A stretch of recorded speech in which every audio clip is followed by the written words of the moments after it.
Irán y un servidor les damos la más cordial bienvenida ya al cuarto diálogo para la transformación educativa. Como recordarán, la pretensión de estos diálogos es analizar la problemática educativa, juzgarla a la luz de la teoría crítica y de la perspectiva de la nueva escuela mexicana para ir encontrando cómo alternativos, cómo muy creativos. Así es que, de nueva cuenta, Irán, un saludo. Muchas gracias, Lozano, por la oportunidad y el tiempo. Bueno, primero comentar que hoy queremos abordar el cómo transformar la evaluación en la NEM. Y quizá ahí lo primero que valdría la pena pensar es que nuestra ruta del día de hoy es pensar en que la nueva escuela mexicana requiere transformarse en dos planos, en la parte operativa, en la parte metodológica, ¿no? En este momento en cómo hacer evaluación, pero también en el conjunto de creencias y principios que impulsan al docente a la práctica evaluativa. Entonces, trabajaremos estas dos ideas, si te parece bien. Sí, claro. Y pues veamos qué tal nos ponemos a pensar juntos. Excelente. Fíjate que yo quiero, como siempre, me gusta centrarme en la palabra principal, en el concepto central. Entonces, la palabra evaluación es muy poderosa, muy potente y muy significativa en la práctica educativa cotidiana. Fui a su etimología y la palabra evaluación significa juzgar o tasar. Significa encontrar la importancia o el valor de algo. Entonces eso ya nos da una pauta muy importante, porque en la práctica educativa vienen siendo esas las preguntas claves: ¿qué juzgamos? ¿Qué consideramos importante? Y eso ya va orientando nuestra práctica educativa. Pero fíjate que ahí justo nos sitúa en un problema, porque en el momento en que pretendemos tasar con criterios y poder emitir un juicio sobre de algo, la primera pregunta es: ¿y qué deberíamos estar evaluando desde la nueva escuela mexicana? ¿El perfil de egreso? ¿Solo los procesos de desarrollo de aprendizaje? ¿O los logros para transformar la realidad social? Porque no olvidemos que hemos estado discutiendo que la tarea sustantiva del educador es transformar la realidad social. Entonces, ¿en dónde debemos situar la mirada de lo que deberíamos de estar evaluando? Que no solamente los procesos de desarrollo de aprendizaje. Y quizá en ese marco es lo que nosotros necesitamos ir como aventajando, ¿no, Meli? Claro. Si te parece, a mí me gustaría que tú nos sitúes en las ideas que soportan este ejercicio. La primera idea es que toda intencionalidad educativa se concreta, se materializa en la práctica docente. Aquí hay dos palabras claves: intencionalidad educativa. Entonces, cada maestra, cada maestro tiene una intencionalidad, una manera de concebir la educación con un conjunto de principios y valores educativos, pero eso se observa en la práctica educativa. Ahí es el primero. Segundo, que ante las diversas funciones que el docente realiza, existe una posición que el docente adopta. Va en relación con lo que acabo de decir. Pero fíjate que eso es muy interesante, porque en ese marco, por ejemplo, en el mismo proceso de evaluación, que es una función que el profesor tiene que instrumentar, un profesor puede calcular o asumir o tomar la posición de todos sus alumnos sacan 10, no pasa nada. Claro. Y hay otro profesor que puede calcular o asumir que el 10 no es para cualquiera, ¿no? Y a partir de ahí, la manera en la que hacen operativa la evaluación puede ser muy distinta, ¿no? Claro, claro. Y el tercer principio o idea fuerza es, recordemos que en el otro diálogo terminamos con una frase: dime cómo evalúas y te diré cómo aprenden tus alumnos. Pero hoy hacemos una modificación. Es: dime cómo evalúas y te diré cómo concretas la nueva escuela mexicana. Exactamente. Eso cambia ya el panorama. Y sobre todo la intención de nosotros estando aquí, ¿no? Sí, sí. No quiero quedarme con un ejemplo que venía pensando. Si yo tengo un propósito y mi propósito es salir a hacer ejercicio y correr 5 kilómetros, es porque considero un valor hacer ejercicio, hacer deporte. Y evaluar significa si corrí los 5 o solamente logré correr 1 kilómetro, por ejemplo. Pero también en el crimen organizado hay personas que se involucran por dinero y en ese sentido tal vez su propósito sea quitarle la vida a 10 personas. Y puede ser que lograron su objetivo. Entonces, aquí al evaluar requiero criterios, requiere una intencionalidad, requiero juzgar si esto éticamente es bueno o es malo. Por eso la evaluación no es cualquier cosa, sino la evaluación está ligada a una intencionalidad educativa. Creo que eso es clave.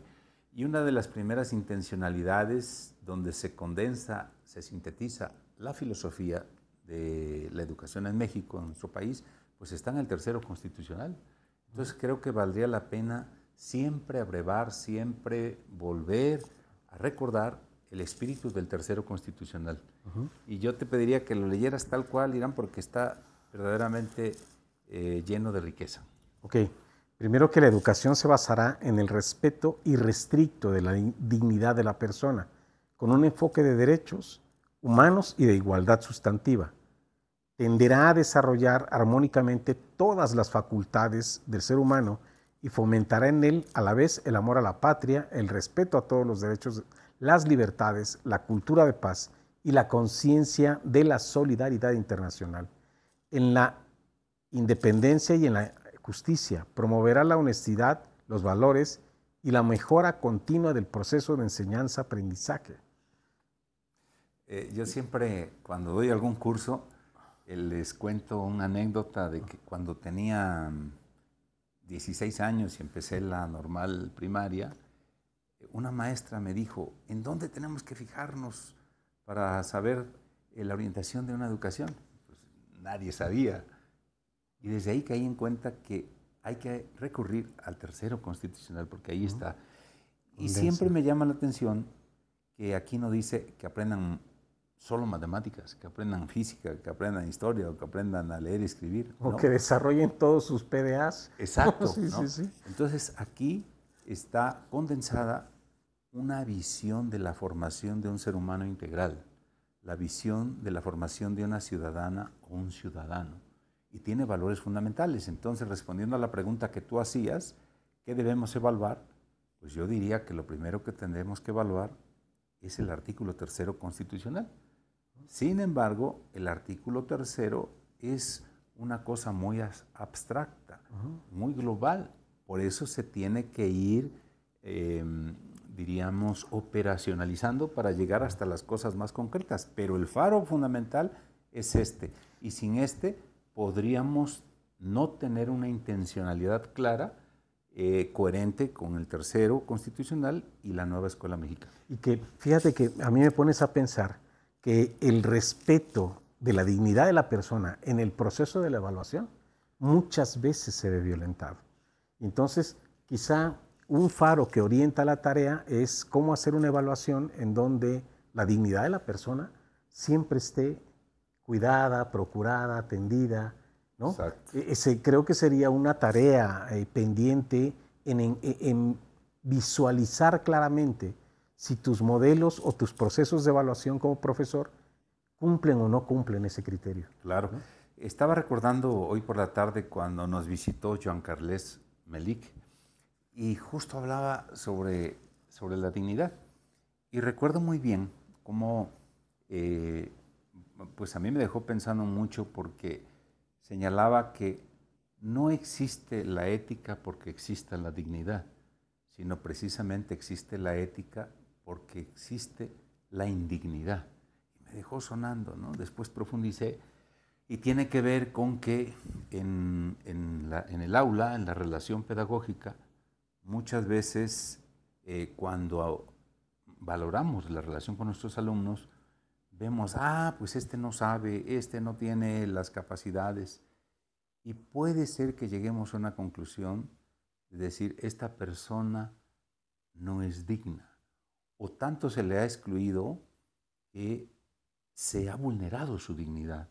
Entonces, en ese sentido, creo que una relación del trabajo docente tiene que ir a establecer un vínculo de empatía con estas personas, decía este filósofo, a la gente, sobre todo vinculándonos con su sufrimiento, su dolor, su necesidad. Y en ese sentido estoy colocando por encima esa empatía sobre la capacidad, sobre las cifras, sobre la calificación. ¿Cómo le ayudamos a este sujeto? Y fíjate que hay otro experto por ahí haciendo un planteamiento que me parece valioso. Él dice que el maestro, cuando se relaciona con los estudiantes, hay estudiantes de los cuales él espera poco. Y él, en su estudio, identifica 17 conductas que los maestros muestran respecto a los alumnos de los cuales esperan poco los maestros. Y una de ellas es que ante la duda, así si está medio bien la respuesta, lo ideal es le bajan el punto. Es decir, al inteligente se la suben, pero a los que no son tan aventajados se la bajan. Es decir, de manera inconsciente, trastocamos en muchos sentidos a la persona sin darnos cuenta. Y en el proceso de evaluación también ocurre. Esa era como la idea que yo quería poner. Muy bien. Entonces, ¿cuáles serían los principios que orientan a la nueva escuela mexicana que debemos evaluar? Ok. Adelante. Y justo los mencionábamos en el diálogo anterior, ¿no? O sea, uno de los principios que guían y que obviamente son objeto de evaluación, pues el primero es vincular la escuela con la comunidad. No podemos perder de vista el espíritu de la nueva escuela mexicana, porque nosotros estamos partiendo de que asumimos como valioso la nueva escuela mexicana y por lo tanto la vamos a intentar concretizar y por lo tanto la vamos a evaluar. Pero también puede haber maestros que digan, pues es más de lo mismo o esto no me convence. Por eso tiene que haber siempre una profundización, constante reflexión de los principios que orientan la nueva escuela mexicana. Sí, y fíjate, por ejemplo, cuando nosotros decimos que se diseña un proyecto que trata de responder a una realidad social, a una problemática social más bien, la pregunta es, ¿este proyecto realmente se vinculó o no se vinculó? ¿Fue solamente el diseño que hizo un profesor en su mente ante un problema que él identificó sin ir con la comunidad? ¿O entonces eso obliga necesariamente a pensar en empezar a trazar un diseño de evaluación no solamente del proceso de desarrollo de aprendizaje del estudiante, sino del proyecto que estás instrumentando en el marco de estos principios? Ese es como el punto importante, en mi opinión, y ese sería nuestro aporte, como tú siempre dices, sí, ¿no? Sí, ese es nuestro aporte. Y también quisiera traer un ejemplo. El día de ayer se celebró el Día Internacional de la Mujer Indígena. Entonces me puse a pensar cómo opera esto en por ejemplo, con los ejes articuladores. Estos datos te los comparto y se los comparto a quienes nos escuchan. Por ejemplo, 3 de cada 10 mujeres indígenas sufren discriminación. Luego, mientras las mujeres no indígenas tienen un 9.9 de escolaridad, las mujeres indígenas tan solo el 5.8. Solo el 6.2 logran concluir estudios superiores, por ejemplo. Luego, el 32% forma parte de la población económicamente activa. Es decir, casi estamos hablando que 3 de cada 10. Las demás tienen trabajos no remunerados, trabajos de otro tipo, informales.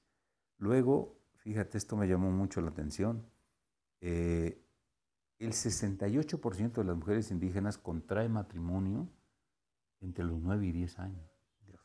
O sea, eso es terrible porque son matrimonios arreglados o personas vendidas. Eso resulta en un estudio. El 50% de las madres son adolescentes en determinadas comunidades. Y por último, el 60% ha sufrido algún tipo de violencia en la pareja, económica, física, emocional. ¿Por qué hago este tipo de referencia?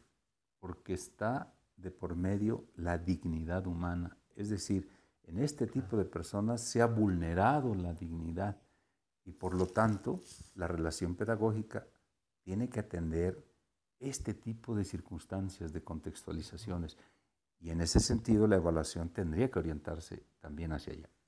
Wow, no había pensado desde ese modo. Bien, pero fíjate que sin soltar la idea de los ejes articuladores, eh, quizá el planteamiento que el maestro se tiene que hacer es si su proyecto favoreció la inclusión, si su proyecto favoreció la igualdad de género, si su proyecto, ¿no?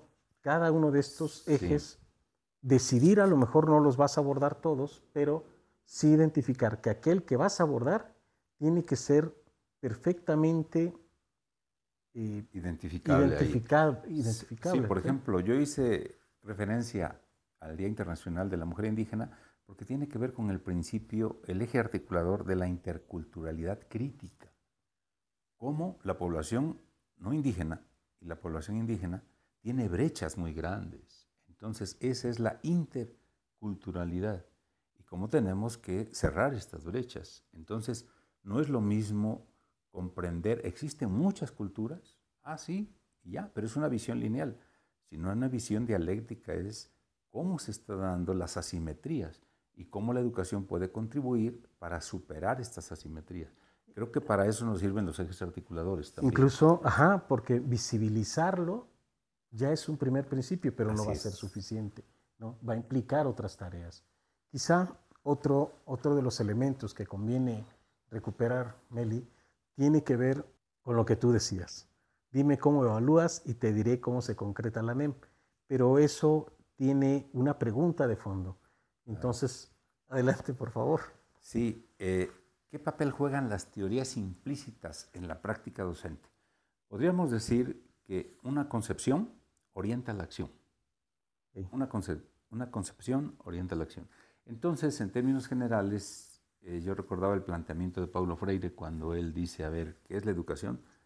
Pues la educación que no queremos es una educación bancaria, donde al sujeto se le concibe como un recipiente vacío y por lo tanto hay que llenarlo de información. Pero también está su contraparte de comprender a la educación como una práctica de la libertad, la posibilidad de que este sujeto sea crítico, este sujeto transforme su realidad económica, política, social, se empodere y pueda ser activamente transformador, yo diría. Entonces, en ese sentido, es saber de entrada qué concepción de educación tengo, cómo concibo al aprendiente. Por eso la palabra aprendiente es importante porque supera esta relación de yo lo sé todo y este no sabe. Este es un recipiente vacío, este es un recipiente... No, ambos tenemos conocimientos, saberes y los vamos construyendo en esta relación pedagógica, ¿no? Claro, pero fíjate que lo valioso sería como acercarnos un poco a recuperar ejemplos concretos de cómo en la práctica, detrás de la práctica, hay una concepción. Exacto. Quizá ese ejercicio nos pueda ayudar.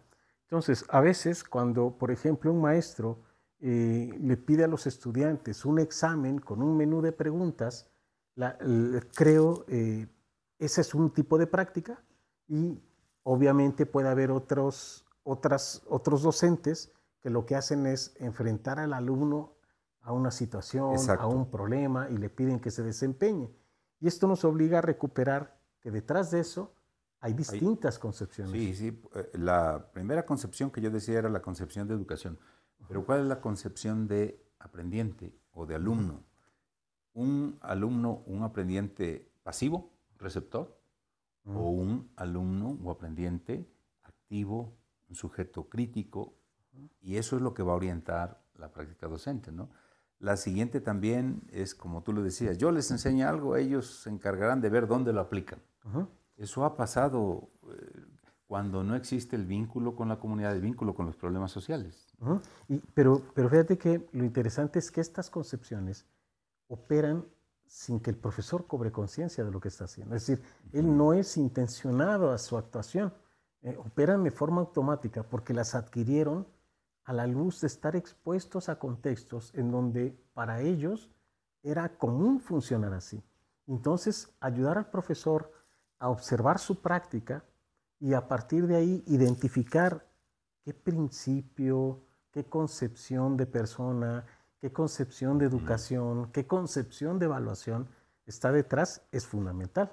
Pero quizá en ese marco, tú que has trabajado las teorías implícitas, sería como un ejercicio interesante, pues, de ir, Sí, tienes razón, avanzando. y aquí nos lleva a lo que ya hemos venido reflexionando, de que para transformar la práctica educativa es necesario no solo revisar las condiciones objetivas, sino también las condiciones subjetivas.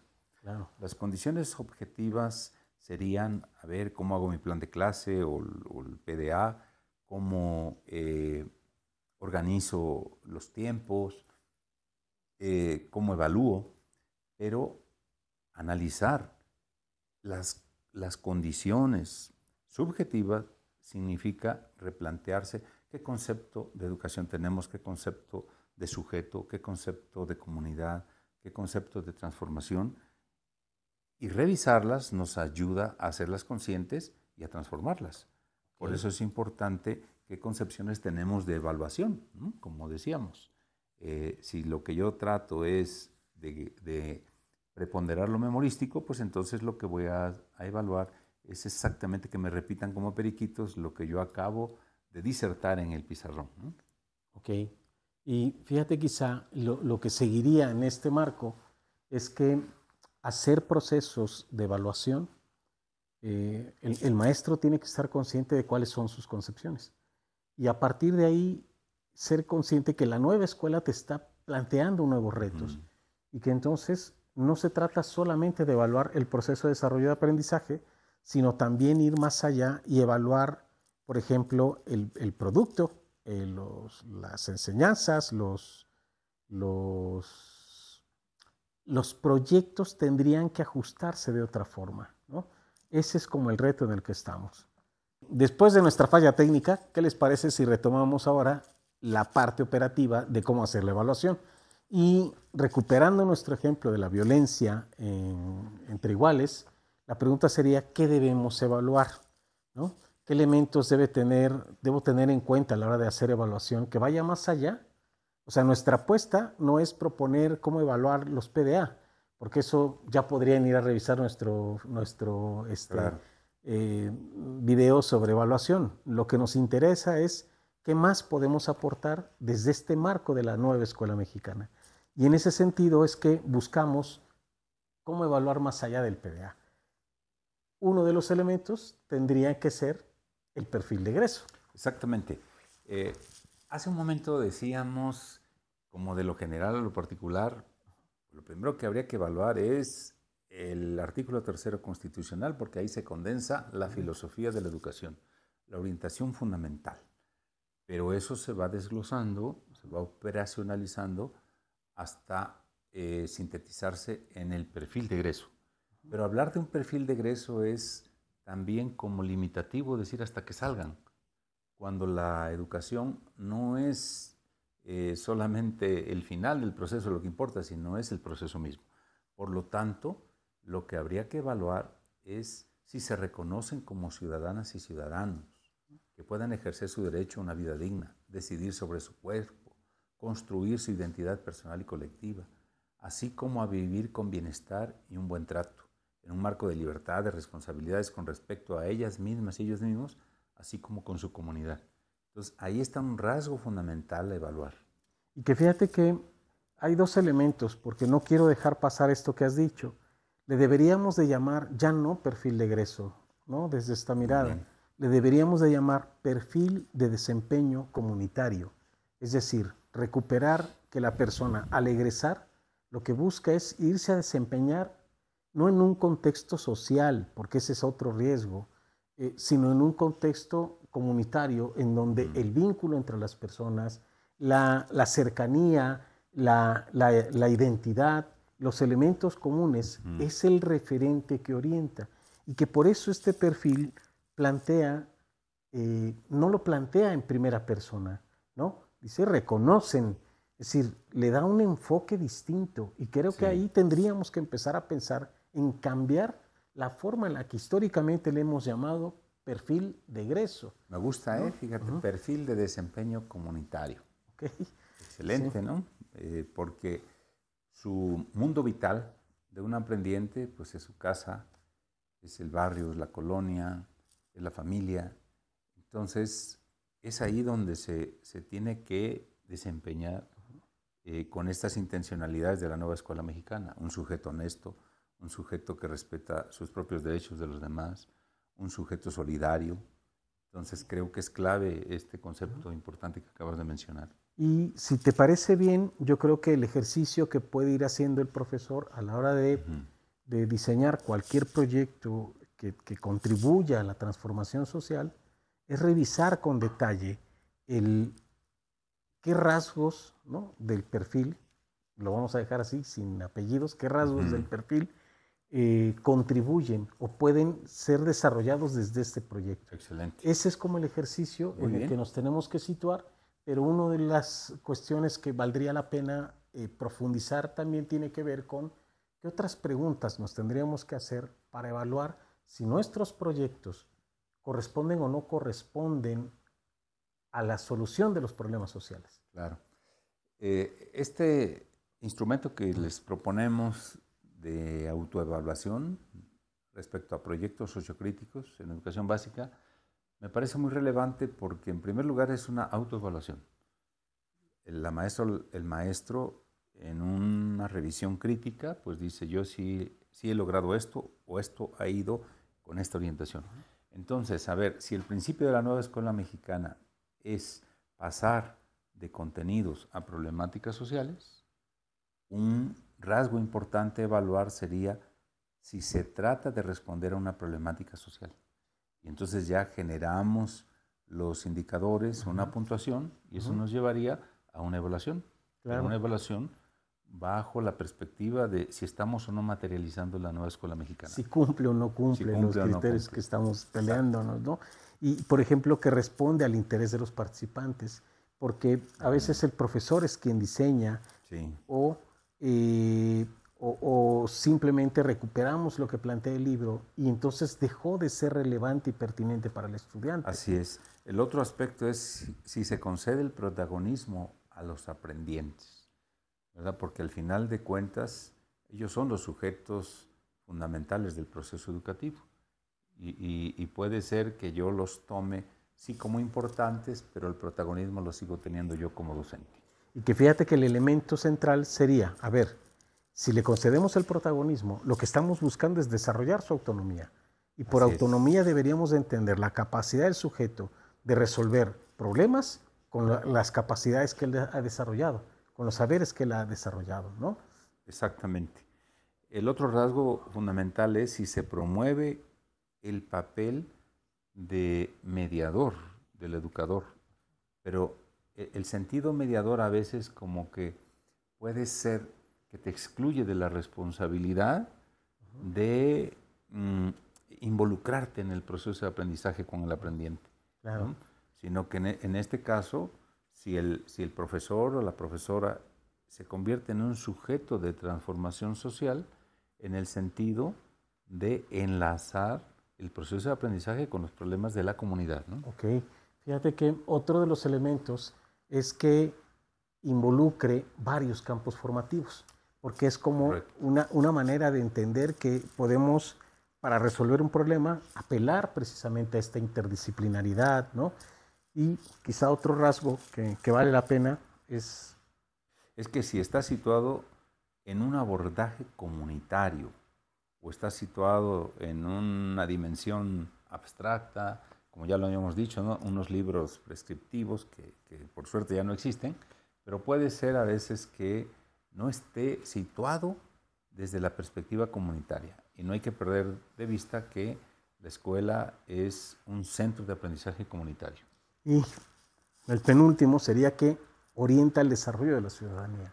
Es decir, si este proyecto no sirvió para desarrollo de ciudadanía, perdón, lo voy a decir como lo pienso, no sirvió, entonces por ahí vale la pena. Sí, y vale la pena recordar qué entendemos por ciudadanía desde la nueva escuela mexicana.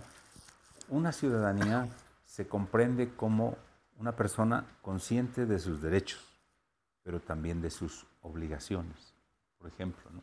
Y entonces se esfuerza por respetarlos, por ser solidario con los demás, por luchar el ejercicio pleno y lo lleva a empoderarse para comprometerse a transformar su realidad. Esa realidad que a veces lo vulnera, lo excluye, socava su dignidad, y entonces hay que cambiar las condiciones para que esta persona sea cada vez más persona con una posibilidad de bienestar, de un ejercicio pleno de sus derechos. Y por lo tanto esto nos llevaría pues a eso que le hemos llamado felicidad, ¿no? Ok. Fíjate que el último punto que propondríamos es que este proyecto el docente lo supervise en términos de acompañar al estudiante a solventar un conjunto de situaciones, ¿no? Quizá agregar otros elementos como la evaluación formativa, ¿no? Podría ser un factor más. Exacto. Y adelante. No, y si el producto permite evaluar los procesos de desarrollo de aprendizaje. Sí, o sea, ¿verdad? Como tú siempre has dicho, no con colocar una cartulina, pues ya creemos que se ha logrado el aprendizaje, ¿no? Ok.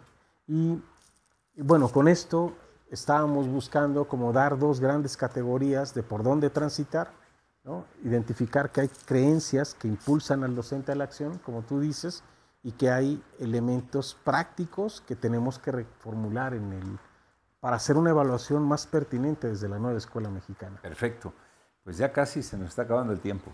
Okay. ¿Por dónde vamos en el siguiente diálogo? El siguiente diálogo vamos a conversar sobre algo muy interesante que está permeando todo esto que hemos dialogado y tiene que ver con la conversión intelectual y moral del sujeto, o yo diría más bien ética. Va a ser una cosa muy interesante porque a veces nos enfrentamos a que por más esfuerzo que hagamos, los sujetos no cambian, siguen igual o no vemos transformaciones visibles, y esto tiene un conjunto de causas y creo que podemos abordarlas en el siguiente diálogo. Será interesante. Creo que es el reto más grande que nos vamos a echar. Gracias, Meli, por este espacio. Muchas gracias a todos ustedes.